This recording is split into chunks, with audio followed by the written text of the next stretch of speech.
గౌరవ ముఖ్యమంత్రి గారు అసెంబ్లీ సాక్షిగా ముఖ్యమంత్రి హోదాలో ప్రకటించినటువంటి లెక్కలు. బహుశా నేను ఎమ్మెల్యేని కాదు కాబట్టి, నేనే ప్రజాప్రతినిధిని కాదు కాబట్టి నేను అసెంబ్లీలో ఉంటే ప్రశ్నించగలను. అసెంబ్లీలో లేను కాబట్టి నేను ప్రజాక్షేత్రంలో నుంచొని ప్రశ్నిస్తున్నా. ప్రజాక్షేత్రంలో నుంచొని ప్రశ్నించేదానికి రాష్ట్ర ముఖ్యమంత్రి, రాష్ట్ర మంత్రులు, గౌరవ హోమ్ మినిస్టర్, గౌరవ ఉప ముఖ్యమంత్రి సమాధానం చెప్పి తీరాలి. ఇంత అబద్ధాలు యువతను మీరు మోసం చేస్తుంటే ఎవరిని మోసం చేస్తున్నారు? మీరు మీ కన్ను మీరే పూడ్చుకుంటున్నారన్న విషయం గుర్తుపెట్టుకోండి. మీరు మాట్లాడేటువంటి మాటలు ఎవరికన్నో పొడవటంలా. నేను ఈరోజు ప్రెస్ మీట్ పెట్టడానికి కారణం ఏంటంటే, ఒక పక్క అబద్ధాలు, ఒక పక్క రాష్ట్ర ఖజానా దుబారా, ఇంకో పక్క రాష్ట్రంలో ప్రమాదాలు జరుగుతున్న ప్రజలు బాధలు పడి, కష్టాలు పడి, కన్నీళ్ళు పడి, అన్నమో రామచంద్ర ప్రాణమో రామచంద్ర అని అల్లాడుతుంటే మీకు సాంస్కృతిక కార్యక్రమాలు, ఆటలు, పాటలు, వినోదాలు వస్తాను. నేను వెళ్ళగా వన్ బై వన్ వస్తాయి. ఈరోజు ఒక అందమైన అబద్ధంతో ప్రెస్ మీట్ మొదలు పెట్టాలి కాబట్టి ఈ అందమైన అబద్ధంతోనే ఈ ప్రెస్ మీట్ మొదలు పెడతా. ఇది తెలుగుదేశం పార్టీ కార్యకర్తలు, జనసేన పార్టీ కార్యకర్తలు, బీజేపీ పార్టీ కార్యకర్తలు మాత్రమే కాకుండా రాష్ట్రంలో ఉన్న 5.5 కోట్ల మంది ప్రజలు కూడా వారి బిడ్డలు కూడా ఈ మెసేజ్ని ప్రతి ఒక్క ఇంట, ప్రతి ఒక్క మొబైల్లో చూసి తీరాల్సిందే. ఈరోజు నేను చదివే మెసేజ్ అంటే, భారతదేశంలో 45 సంవత్సరాల సుదీర్ఘమైనటువంటి అనుభవం కలిగినటువంటి ఒక రాజకీయ నాయకులు ముఖ్యమంత్రి చంద్రబాబు నాయుడు గారు, ఈ దేశానికి ఉప ప్రధాని కావాలి అనుకుంటున్నటువంటి ఒక పరిణతి చెందినటువంటి ఒక రాజకీయ నాయకులు, ఇంచుమించుగా 16-17 సంవత్సరాల నుంచి ముఖ్యమంత్రిగా పనిచేసిన అపారమైనటువంటి అనుభవం ఉన్నటువంటి ఒక గౌరవనీయులైనటువంటి ఒక ముఖ్యమంత్రి, 75 సంవత్సరాల సుదీర్ఘమైనటువంటి వయసు కలిగినటువంటి ఒక పరిణతి చెందిన ముఖ్యమంత్రి మాట్లాడే మాటలకి, చేతలకి ఎంత తేడా ఉంటుంది, ఎంత అబద్ధాల పుట్ట. కళ్ళు మూసి కన్ను తెరిసేలోపు అబద్ధాలు ఆడగలిగి, ఇన్ని అబద్ధాలతో మనం ఎంతకాలం బతికామంటే 100 సంవత్సరాలు బతికిన ఉపయోగం ఏముంది? మన జీవితంలో అబద్ధాలు పుట్ట తప్ప వెనక్కి తిరిగి చూసుకుంటే చెప్పుకోవడానికి చరిత్ర లేకపోతే ఇంకా ఏముంది గర్వకారణం అని మాట్లాడుకోవాల్సిన పరిస్థితి లేదా? నిన్న గౌరవ ముఖ్యమంత్రి గారు అసెంబ్లీ సాక్షిగా చేసినటువంటి ప్రసంగం రాష్ట్ర ప్రజలందరూ ఒకసారి వినాలి.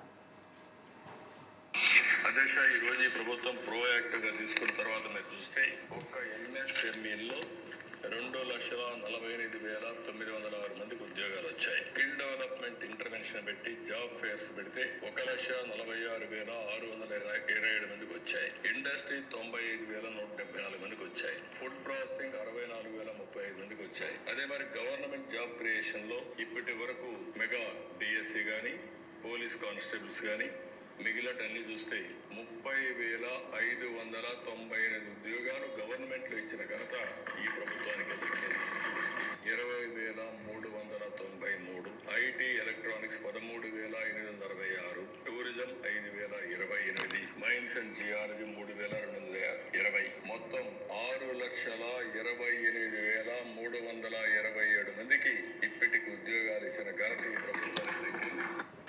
అధ్యక్ష, ఈరోజు ఈ ప్రభుత్వం ఎంతండి? 6,28,387 మందికి ఈ రాష్ట్రంలో ఉద్యోగాల కల్పన జరిగింది అని చెప్పినటువంటి ముఖ్యమంత్రి గారి మాటలు ఒక్కసారి రాష్ట్ర ప్రజలు, రాష్ట్ర యువత ఒకసారి అర్థం చేసుకోమని కోరుతున్నాను. ఇది ఆన్ రికార్డ్ అసెంబ్లీలో ముఖ్యమంత్రి గారు చేసినటువంటి ప్రకటన. ఎంఎస్ఎంఈల్లో 2,49,000 ఉద్యోగాలు, స్కిల్ డెవలప్మెంట్లో 1,46,627 ఉద్యోగాలు. సార్, ఇది Andhra Pradesh skill development corporation, Andhra Pradesh state skill development corporation, Andhra Pradesh state skill development corporation. ఈ కార్పొరేషన్ నాకు ఇచ్చినటువంటి సమాచారం 10/2/2026. ఇక్కడ లాస్ట్లో డేట్ ఉంది చూడండి, 10/2/2026. 10/2/2026 అంటే ఎప్పటి ఇన్ఫర్మేషన్ ఇది? ఈ నెలలో మార్చి అయితే ఇది ఫిబ్రవరిలో వచ్చినటువంటి నాకు ఇన్ఫర్మేషన్. రైట్ టు ఇన్ఫర్మేషన్ ద్వారా ఫిబ్రవరి నెలలో తీసుకున్నట్టు ఇన్ఫర్మేషన్ ద్వారా స్కిల్ డెవలప్మెంట్ ఎన్ని ఉద్యోగాల కల్పన జరిగింది అని మేము ఇన్ఫర్మేషన్ అడిగితే డిపార్ట్మెంట్ ఇచ్చినటువంటి ఇన్ఫర్మేషన్, ముఖ్యమంత్రి గారు గౌరవ ముఖ్యమంత్రి గారు అసెంబ్లీలో చదివినటువంటి ఇన్ఫర్మేషన్ ఎవరు ఇవ్వాలి అంటే అధికారులే ఇవ్వాలి ఆయనకు కూడా. ఎందుకంటే ముఖ్యమంత్రి గారు స్వతహాగానే స్కిల్ డెవలప్మెంట్ నడపరు. స్కిల్ డెవలప్మెంట్ అధికారులు ఆయనకి ఇన్ఫర్మేషన్ ఇవ్వాలి. అసెంబ్లీ సాక్షిగా information is accurate information which is authenticated information, అది రిలయబుల్ ఇన్ఫర్మేషన్. ఒక జ్యుడిషియరీ జడ్జిమెంట్కి ఎంత శాంటిటీ ఉంటుందో అసెంబ్లీలో గౌరవ ముఖ్యమంత్రి గారు ఇచ్చినటువంటి స్టేట్మెంట్కి is nothing but authenticated statement. ఈ అథెంటికేటెడ్ స్టేట్మెంట్కి అధికారుల యొక్క రికార్డులకు ఎంత తేడా ఉందో చెప్తా.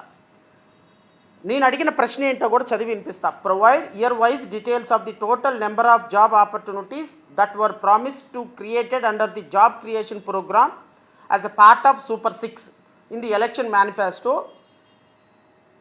అని అడిగితే వీళ్ళు ఏమంటారంటే ఎలక్షన్ మేనిఫెస్టోకి సంబంధించినటువంటి సూపర్ 6 కార్యక్రమంలో 20 లక్షల ఉద్యోగాల కల్పన అనేది మా పరిధిలోకి రాదు, కాబట్టి మేము ఆ విషయంలో ఏ విధమైన సమాధానం చెప్పలేము అన్నారు. Very good, excellent, no problem. ఎందుకంటే ఎలక్షన్ మేనిఫెస్టో వేరు, అధికారుల యొక్క ఇన్ఫర్మేషన్ వేరు.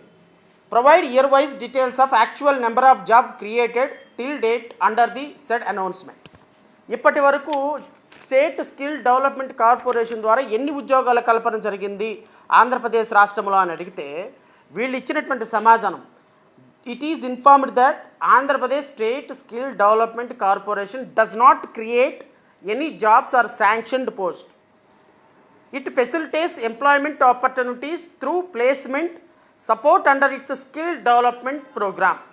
To the extent information available on record, details of candidates placed through APPSC training program and job melas during April 2024.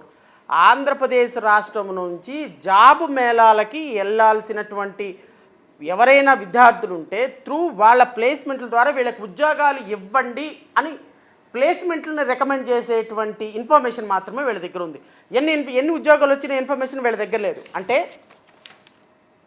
ఈ మధ్యకాలంలో డిఎస్సిలో ఒక 16,000 పోస్టులకి రాష్ట్ర వ్యాప్తంగా ఒక 7 లక్షలు 8 లక్షలు అప్లికేషన్ వచ్చింది.